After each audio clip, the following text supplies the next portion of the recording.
abanyamakuru ba radio SKFM bakaba bicaye mu kiganiro panga abakinnyi 11 b'ikipe ya Rayon Sport bashobora kujya babanza mu kibuga ukurikije abakinnyi ikipe ya Rayon Sport maze kugura ndetse n'abari basanzwe bari mu ikipe ngurikiye 11 bapanzwe n'igitangazamakuru cya SKFM.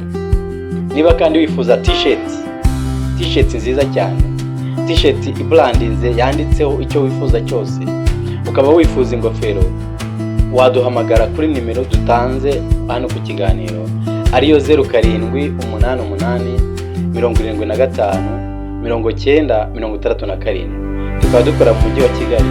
Mwatugana rero tukaba serivisi wifuza, tukaba buri wese wifuza umupira mwiza ukaba wamugeraho uko abyifuza. Turabashimiye ko mukurikira ibyanyu.